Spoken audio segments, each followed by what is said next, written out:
We will now move into our panel discussion, our central discussion today. Let me begin with Dr. Inge. How can education, particularly in the maritime sector, accelerate the development of AI-ready human competences? Oh, thank you. This is PhD thesis question. Thank you for that. Cannot cover in 5 minutes.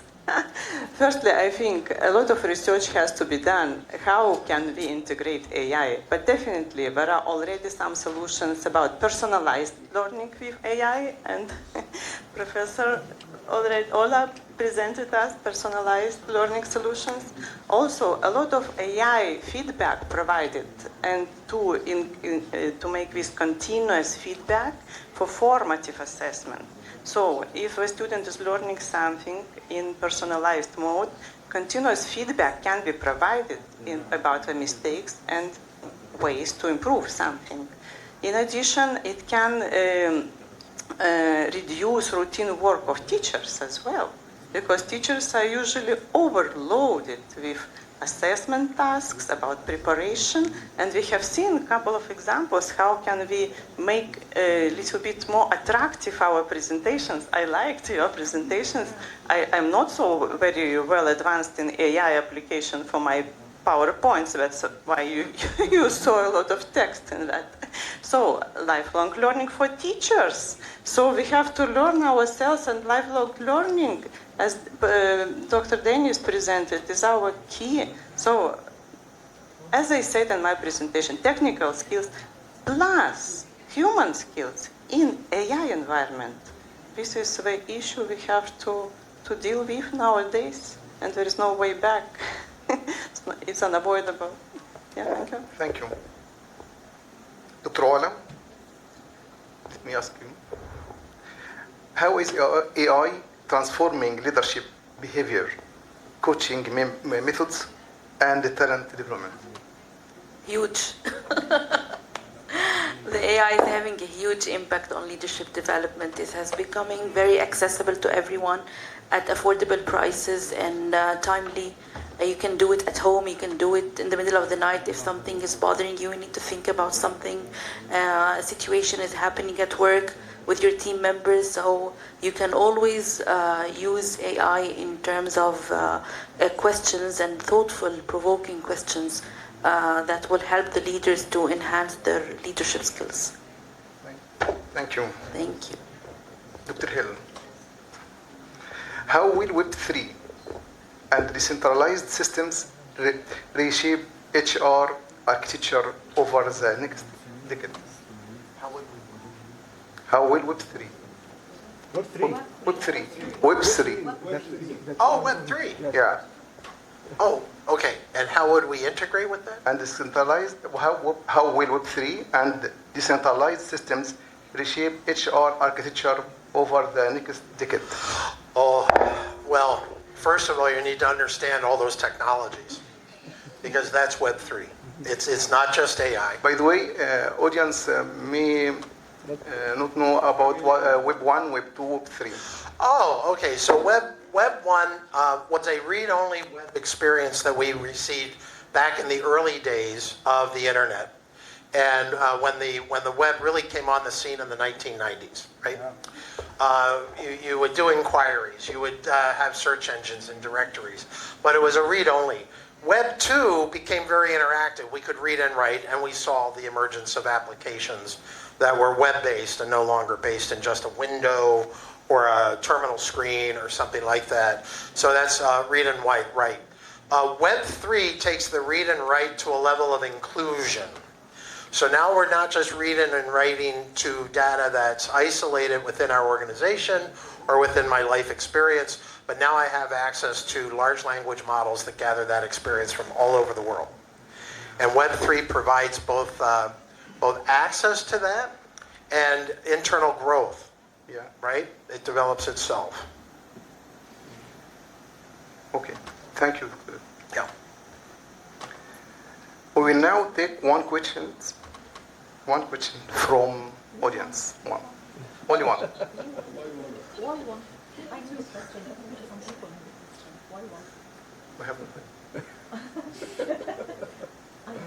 We're available at the break for any discussions, for any questions. No, but at the break you will never have all these audience to listen to the point that the people will mention. Yes. Dr. Ghad. Are you going to choose me to talk? The first one who took. We will start the second session directly. Professor. Thank you so much. Hi, the audience, and thank you, the speakers. Let me say who I am. My name is Ghada Lotta. I'm Professor of Human Resources and Organization Behavior. I'm working also as Deputy President for Strategic Affairs at the Academy. And I love the HR from top to toe, and all people knowing that. And I'm very proud before talking that Ola was one of my students, so this is the level of the graduate that we do have at the Academy. Let me start by saying something. I love the HR, but I know that we are here talking about the port and maritime and the sector, which is maritime industry. There are lots of issues. As you said, you are a professor, and you also mentioned that, and I'm a professor too. I am Egyptian. I'm educated from England, and I am having a senior fellowship in human resource from higher education in the UK. And I love the HR, and I have lots of researchers practically working for helping my society and my country as I am Egyptian. So all the researches about the HR at every stage, because you talked about the computer and the integration and the people changes and the practical implication, and if you combine the three issues together, we will see that this is what we need to do according to the society, according to the technology, according to the availability, according to the equipment and the mentality that we do have, and we will never be able to do that without having real solid researchers from the ground. And when you did ask, is there any practitioners here?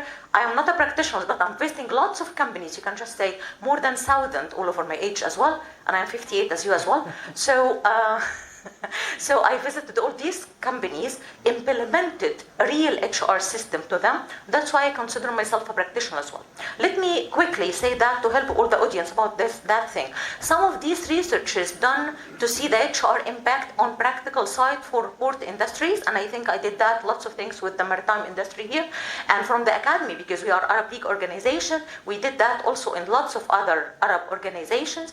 And for me as a professor, I did that in lots of other countries, including German, US, UK, and other nations. But mainly I'm interested in Egypt. So let me go back to Egypt again. Egypt's strategy and Egypt policies and Egypt system is asking people for our strategy, which is 2030, to prepare people for the future. UN Sustainability Report 2030 also argued that we need to focus on sustainability. And we will never be able to do such a sustainability, and this talk for all of you as well, without having the people and the technology and the awareness and the leadership strategy, leadership skills, and the milestone. Everything should be combined by the policy of the country. I am focusing on my country, and I'm happy with the whole collaboration with all other people from other nations and all other countries as well to support this. But if we go back to Egypt again, and I'm sorry, I'm focusing on this part, HR started in Egypt with nothing. And then we start in a certain period of time focusing on how to incorporate the HR in organizations. And then we don't have science called HR at that time. When I graduated, there is no HR.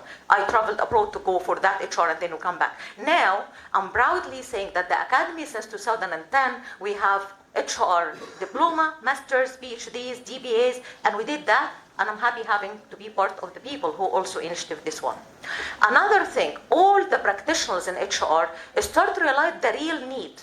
So we will never be able to go for any development implementing AI, which is very important, without the digital transformation, which the country started, and we have already the digital transformation, and we moved from this, we have something called digitalization strategy, Egypt digitalization strategy, and it is published, and we all are working upon. Another thing, organization to start moving, we need very professional department called HR and very professional department called IT, or whatever title now is, and then without the top management support, without the money, without the financial resources, without the belief that they have to change the mindset, it's easy to say, learn AI, learn AI, learn AI. But this is not easy if we don't have the flow and the strategy and the supported system and the facilities and the equipment.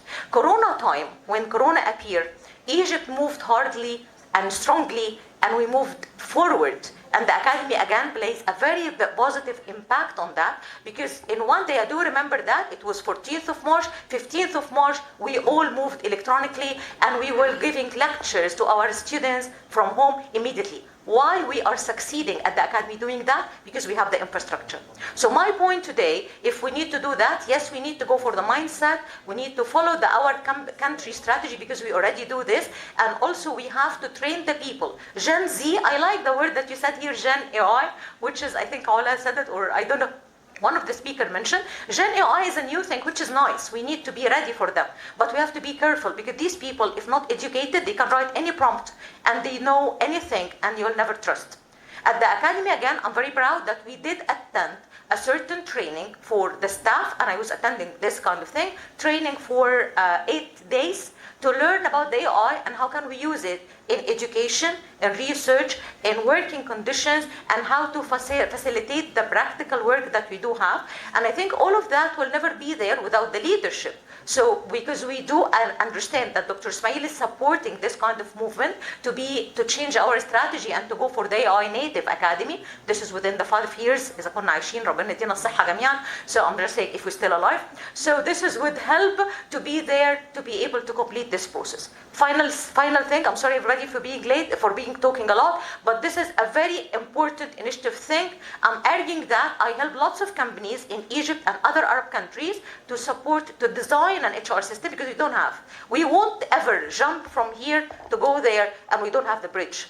The bridge is helping people first to have HR, helping people first to believe in their capabilities and to give generations and to support generations to learn and to be there. Help the people to have the system and the workflow and to put the procedures to protect them. Help the people to understand that working from home is not to stay playing at home. It's a flexibility in mind. And then give them the resources, support it to them, give them the initiative law to understand how to use it, not to abuse it. We don't need to abuse, we need to use. And also finally, make the final connections between the things. It's like the chain. It has to be connected. And the beginning is the culture, mindset, people ability, infrastructure, resources, employees, and motivation and teamwork and spirit. It's lots of things. If we combine all of that together, we will be able to do it. And above all, we have to believe that every certain person is helping. It's like a puzzle, and we are part of. And every person in the globe, we are all collaborating. So it's not, but I'm interested to study in Egypt because I need to give real solution to companies in Egypt to be able to improve. And this is the real impact on having this kind of development, sustainability in our country, through our people, through education, through everything. And definitely, I did enjoy the 3 talks. And yes, we learn about AI, but I don't like to use it a lot, because I think our mentality can learn more. We can gain information, but we have to analyze. If we give it to our practitioners, our young generation, if we give it to them now, and they don't know the history that we learn, it will be very weak. It will be very weak, because they will just write the prompt and everything will be there. So they don't know what is that. They trust it. And if you wrote anything, you have to check it. So thank you. I did enjoy the 3 talks. And I'm sorry, the whole story is too long. We can talk about it for more and more and more. But yes, thank you so much. And thank you, Tara, for allowing me to say that. And it's a pleasure being here with all of you. Thank you, Professor. Ladies and gentlemen, this concludes session 1 of TOD 25.